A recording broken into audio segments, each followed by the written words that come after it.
Welcome to Above the Brain podcast, where we open up your mind to the one that's divine, introduce you to self, and show you how to turn self into wealth. Now, we're still continuing our leadership series because there's so much to unpack with leadership. Today, we're going to be discussing self-awareness in leadership and how lack of self-awareness can be hindering your growth as a leader. One of the most important things or analogies I can say is that when you are on a journey, it's key to know exactly where you are. If you're leading people on a journey and you don't know where you're going, more than likely, people are going to try to find their own way, jump ship, turn around, and go back to where they were. But you must be aware of yourself, aware of your surroundings, aware of who you are, what you're about, in your journey. So it's crucial to understand what self-awareness is. Self-awareness, simply put, is being able to recognize your habits, your behaviors, your characteristics. Your personality type is a bonus, but really understanding who you are as a person. If we lack self-awareness, it's hard for us to communicate clearly with other individuals. Lack of self-awareness looks like this. Someone brings something to my attention and I immediately reject it and accuse this person or that person, or push any insight about myself, any helpful information about myself. I push it away and automatically reject it because I just automatically assume that I know me. Another sign that self-awareness, or better yet, lack of self-awareness, is big within you is your ability to handle offense. Now, there's criticism and then there's offense. And so what I mean by offense is that if someone brings anything to your attention saying, hey, I don't think this is a good plan, or maybe we should go in this direction, or did you know you have this way about yourself? And you, instead of internalizing what they're saying and making adjustments or being willing to listen to those individuals in your circle, in your camp, in your business, in your organization, instead of taking time to listen to them and reflect on their feedback of you, you immediately take offense. You have is what I'll call a self-sabotaging tendency or a coping mechanism that does not allow you to grow. And so you can be very good with people, very good speaker, very good presenter, very good with handling assignments, but sometimes you can get in your own way if you're not willing to hear or listen to the inputs of others, or you hear them and nothing changes. Every time someone has a disagreement with you, you shut down, cut them off, and block them, or you just ignore the situation altogether. One, that is not making you better as a leader. Two, that is not sitting well with those that are trying to come to you for guidance and for support.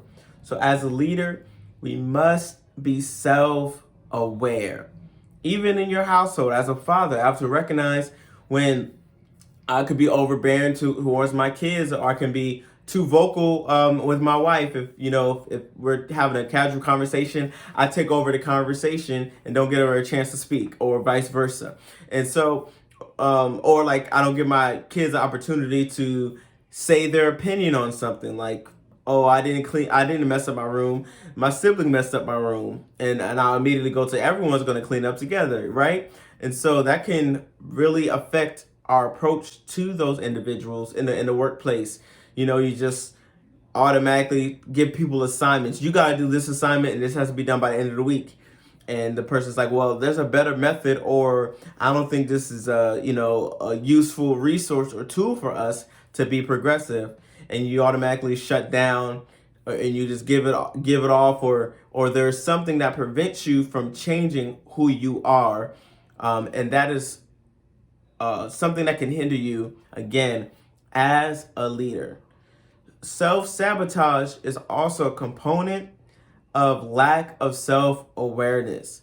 You pick up tasks, but then you talk yourself out of doing it. You automatically reject people or keep people away from you because you already feel that they're not going to have what it takes, that they're not going to step up to the plate, that they're not going to be the person that you need. So you automatically cancel them out. You automatically cancel yourself out. And so these are things that are hindering you as an effective leader.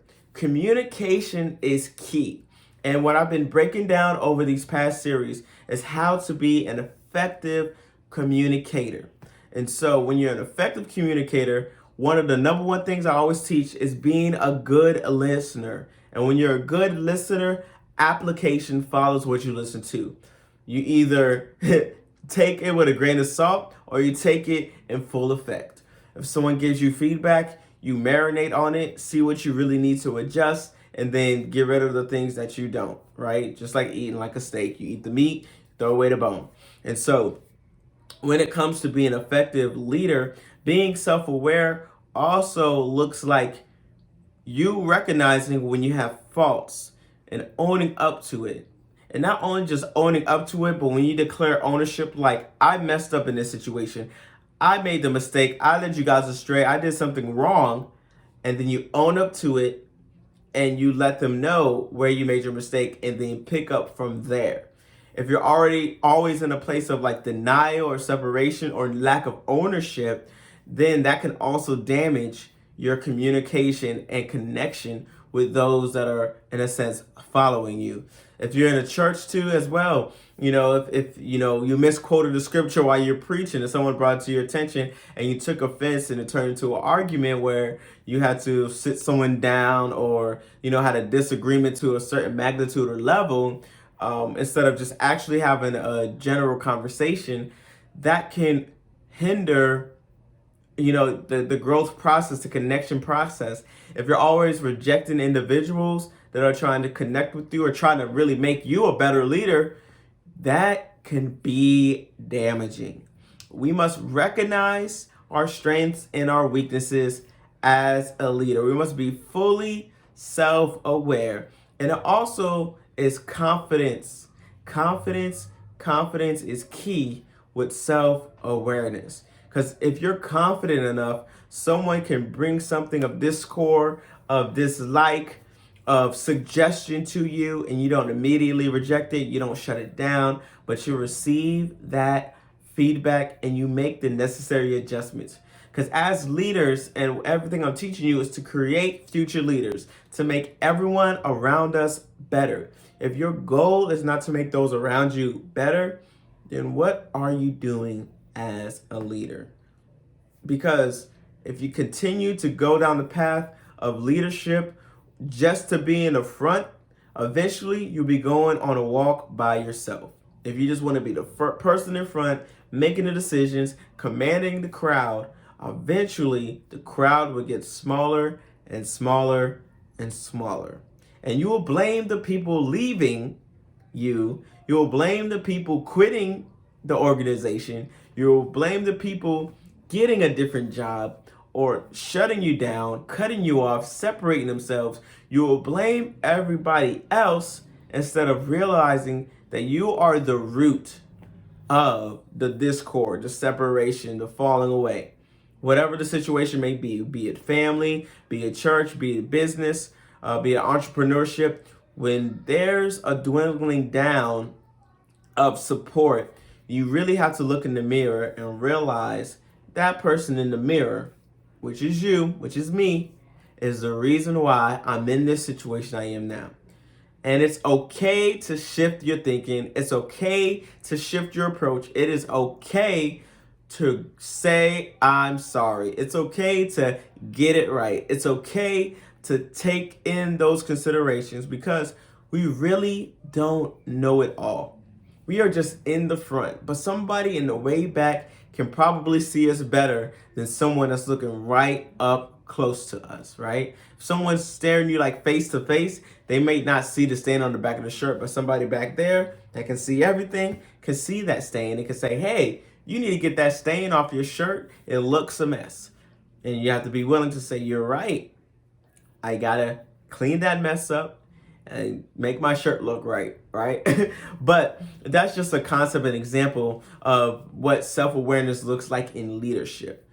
Self-awareness can also, as I stated before, if you recognize these things where it's like you have a coping mechanism, where you have to shut down, cut people off, or separate yourself, you really want to take time, especially in all aspects of all that you do. Take time with the Lord and allow Him to reveal the things to you that you are struggling with so you can overcome those things.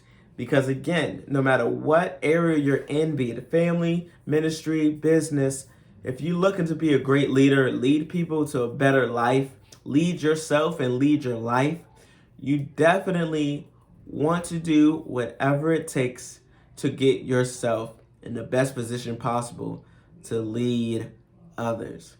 It's time to look in the mirror, do a full analysis of yourself, see your strengths and your weaknesses, figure out what things you need to work on, go back to the things that people have said about you, about how you responded, about how you act, about how you talked, about how you approached them on certain subject matters, and really internalize it and deal with those things. So once you become fully self-aware, make those changes, make those adjustments, you'll be on your way to being an effective, inspirational, life-changing leader. And as always, be encouraged, be blessed, be inspired.